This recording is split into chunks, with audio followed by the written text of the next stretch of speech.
Hey folks, Santino Pino here, and BOP is in the news again. That's the Federal Bureau of Prisons. We're going to cover that headline, or I am. I don't know why I say we, but let's jump into it. Now, first off, I want you to look at the very top of the screen and you see what website this is. Um, I'm not going to give my personal opinion on this. I'm going to go by the opinion of Ground News. Now, if you pay attention to Ground News, if you subscribe to them in any way, they say that this is a very strong left-leaning news source. Okay. And Ground News, if they say something is left-leaning, I'm going to go ahead and trust it. So just know that going in that, and the reason I say that, I don't care if something's left-leaning or right-leaning. No matter what, if it's too far to one side, it's very biased. Okay. And so there's probably going to be some things I'm guessing that I'll probably disagree with in this article. Who knows? It could be wrong, but the headline grabbed my attention because it's a subject I've been talking about with a lot of people lately. And that is the Bureau of Prisons wastes millions of dollars holding inmates it could transfer to halfway houses. Okay. Senator Cory Spartacus Booker said he will demand answers after a GAO report found problems with how the Bureau is implementing the First Step Act. Okay, before I read, I'm not going to look at the story yet. I want to get into it. Okay, one of the biggest reasons that there are inmates in prison that possibly have good time eligibility or they have good time saved or they have something, okay? They have something where they could go to a halfway house. There are two big factors that prevent that from happening, okay? The first and foremost one is the inmate disciplinary history, okay?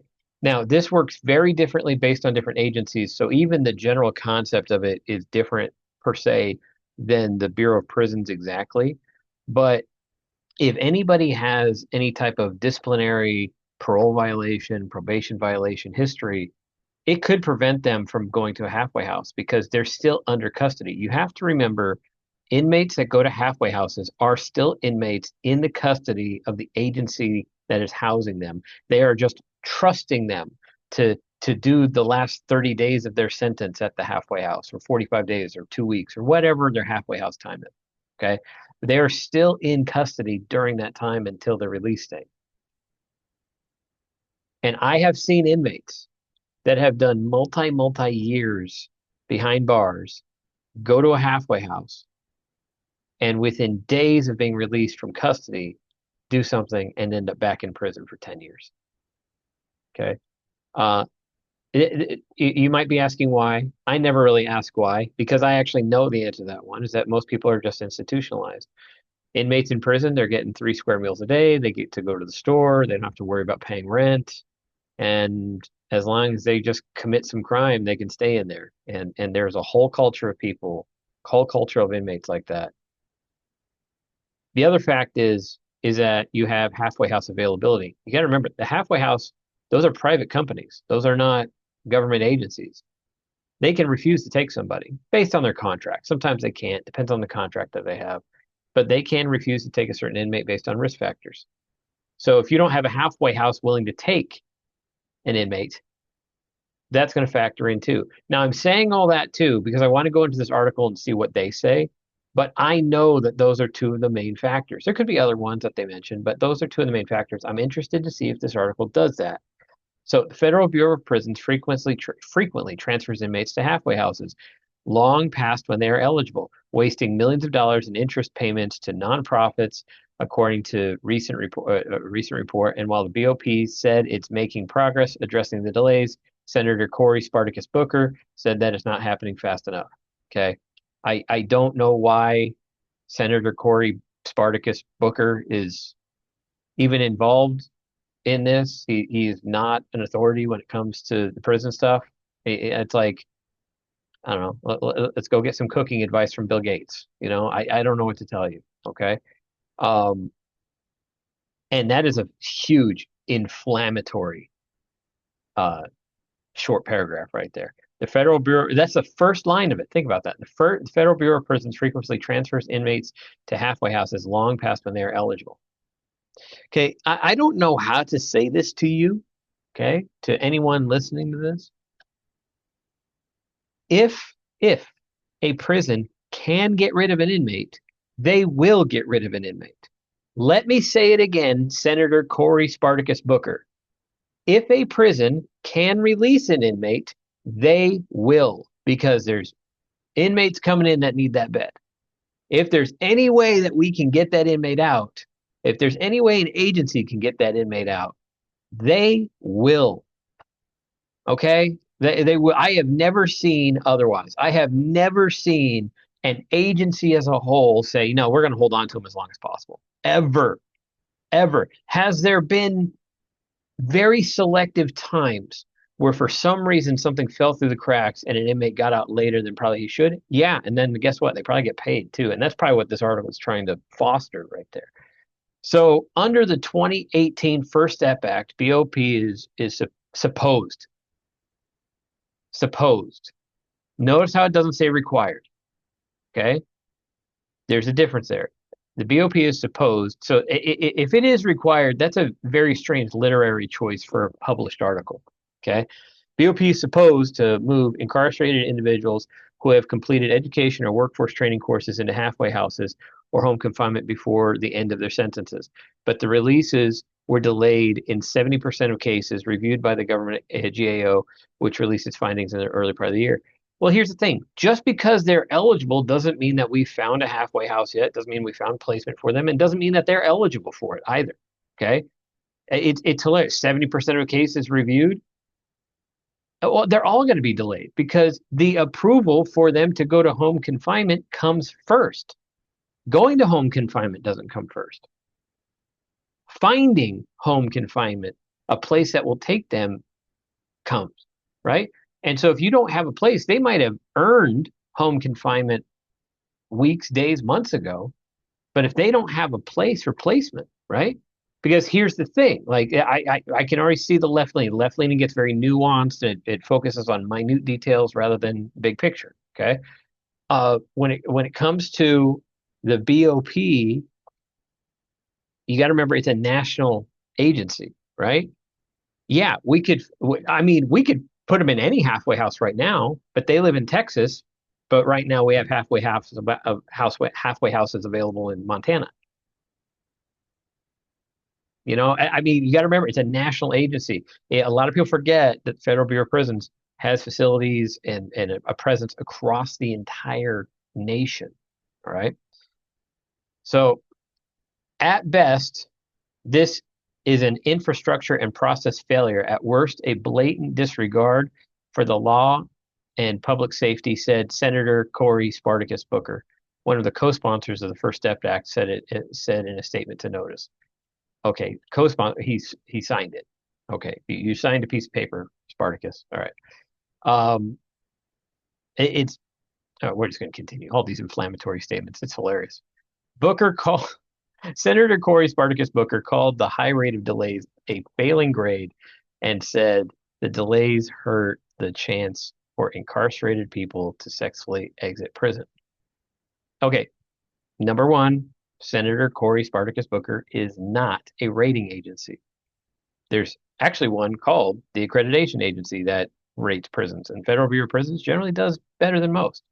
Okay, there's no perfect one out there, but Federal Bureau of Prisons really, really, really, really, really, really, really, really, really, really, really, really wants to get rid of its inmates if it can. It wants to put them back on the street because there's always more coming through the pipeline. Okay, and if we can get rid of inmates and they can go to the BOP, I gotta stop saying we. If the BOP can get rid of inmates and get them on the street, okay, in a safe way, or get them out to their homes, you know what I mean, not living on the street. Okay, if they can get them out of prison in a safe way where they're not a danger to others, they're going to do it. They are just going to do it. And what's sad is that we're only 4 short segments of this article in. Like an article like this, I could tell you right now. Like I'm already kind of turned off to it. I'm going to get through it. It's not that long of an article, but it's like this type of inflammatory article does nothing to help progress the problem because you're not addressing the problem. You're complaining. This is a complaining article. Okay. No matter the cause, this report is a rebuke of BOP's management and due process violation for the likely thousands of people still in prison who shouldn't be there. Booker said, I will be reaching out to the BOP for answers.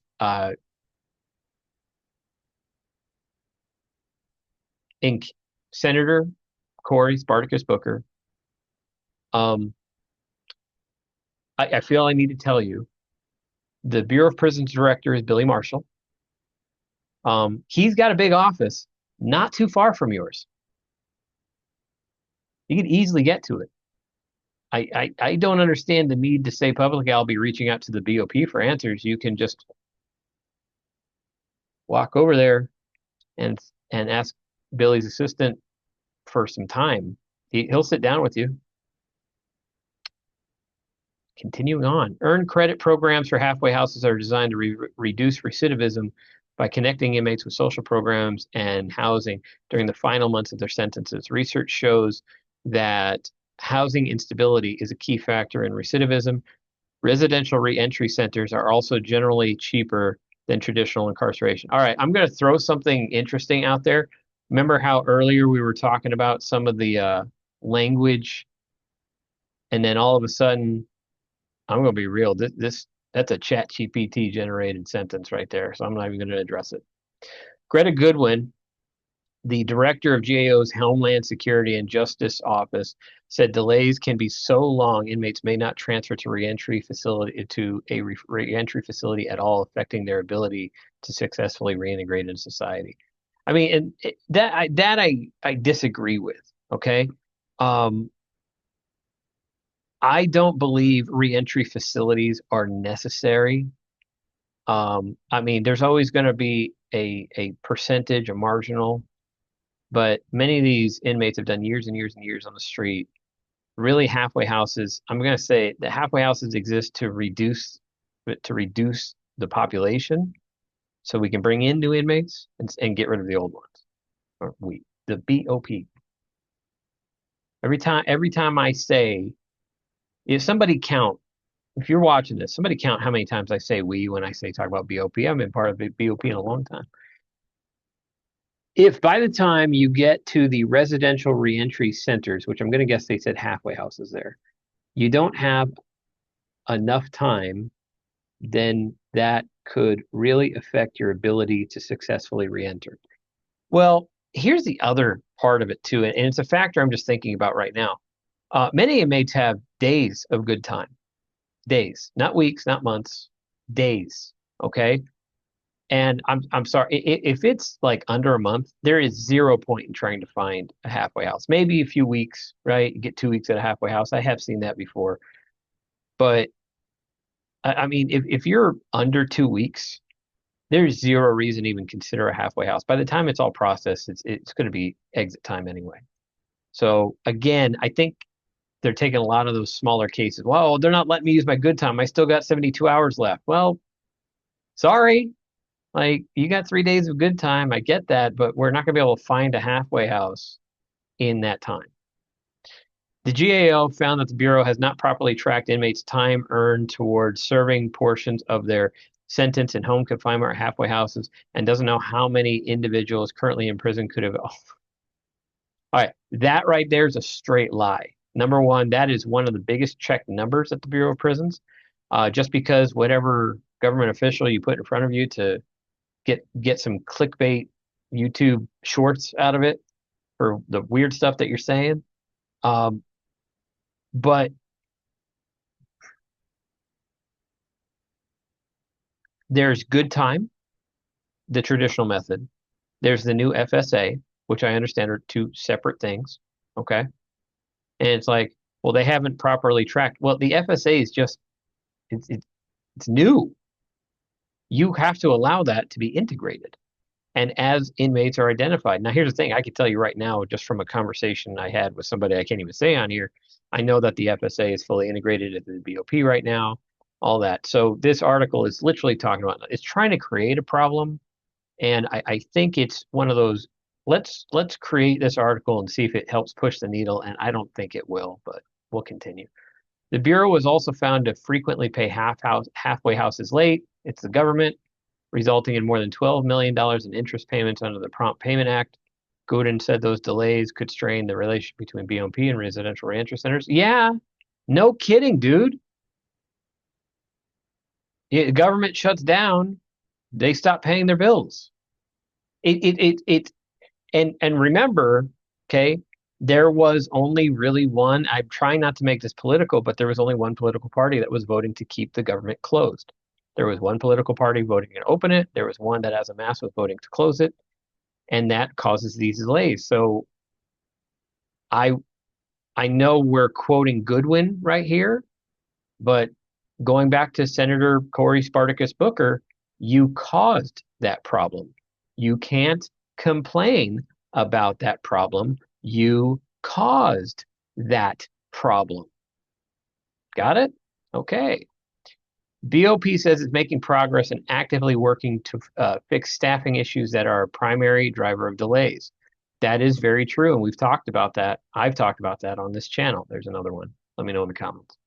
BOP spokesperson Scott Taylor said the agency has made significant progress in improving the accuracy and timeliness of time credit calculations, which are used to determine when inmates are eligible to transfer to the halfway house or home confinement. Very true. Inmates are now consistently transferred to community placements such as residential reentry centers or home confinement in a manner that aligns with the time credits they have earned. BOP is facing severe staffing shortages. Currently, staff hired to run a prison's administrative and health unit are frequently called upon to serve as guards and supervisors, according to T. Goodwin. The Bureau paid more than $387 million into overtime and staff in 2025. Many workers were lured away by jobs in immigration and customs enforcement. 4 House Democrats expressed concern over the safety of both workers and inmates because the prisons are so understaffed. You're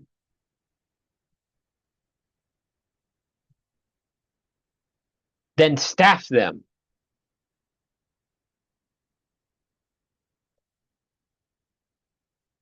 I just act angry for clickbait, just so you know. All right. At the it's gonna be real.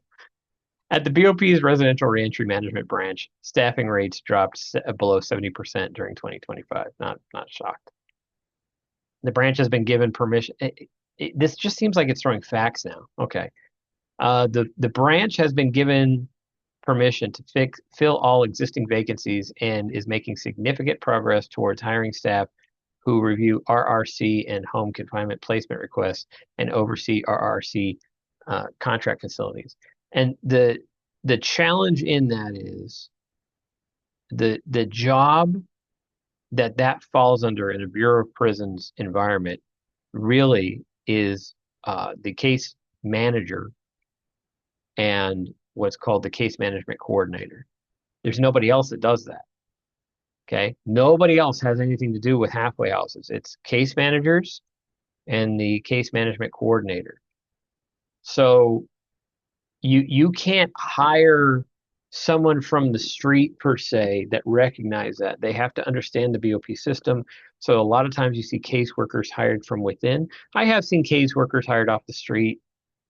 I don't see a lot of them last. I've seen a few, but most of the time they're going to hire from within. So you have to find and inspire people to do that in the job. Now, one of the things that always fascinated me in the Bureau of Prisons, it's one of those government agencies that, hey, we have all these positions that you really, some you don't need a degree for, but you need some experience there. Like, why aren't there training programs inside of the Bureau of Prisons to teach an officer how to be a CMC or anything like that? There was a class called situational leadership that allowed us to shadow and I say we, don't count that one because I was part of that then. Situational leadership, it allowed you to shadow different departments or department heads. And I just did not understand anything about the business office. So when I went through situational leadership and they allowed me to shadow, I picked what I think one of the greatest business managers that's ever existed in the Bureau of Prisons, John Byler. Okay, I got to shadow him. Amazing guy, amazing story, one of the most true to heart, great people I've ever met in my life. And I met him while working in prison. Great guy. So he deserves his amazing retirement that he has right now. BOP said delays are also caused by lack of space in halfway housing. No, they're not. Okay, that's just a lie. Okay, um, but and I don't think the BOP said that, because I think if that was a real quote, they would have quoted whoever the heck said that, like they have in every single paragraph. I didn't think I was going to be a debunk article channel, but I guess I am. But some criminal justice reform advocates say that the Bureau is overly dependent on halfway houses and could instead. This is the most false statement in the whole article. Way to go, Notice. Not everyone who goes to prison needs to go to a halfway house. J.C. Hendrickson and policy. How many people did this guy interview for this?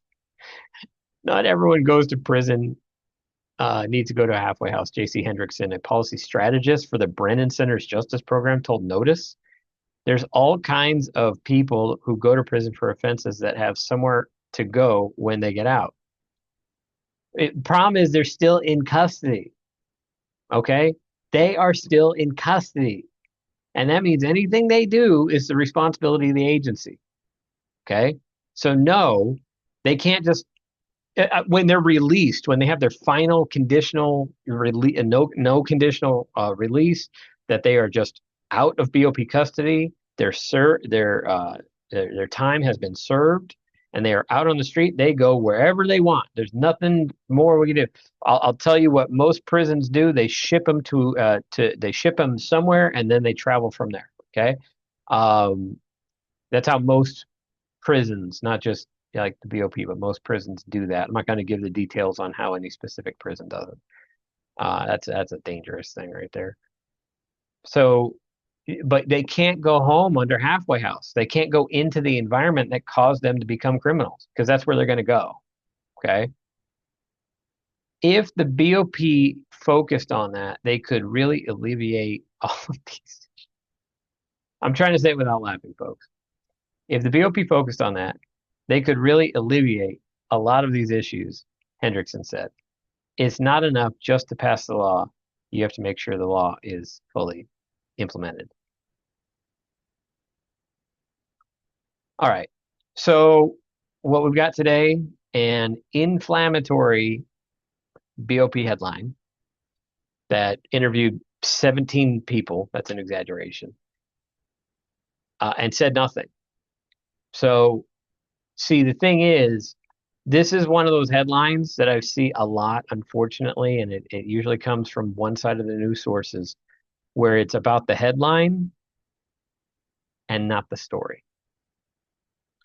So make sure if you see an inflammatory headline like that, read the article with a nuanced mind, a discretion in your head, right? However you want to look at it, look at the details, look at how they're saying it, not just what they're saying.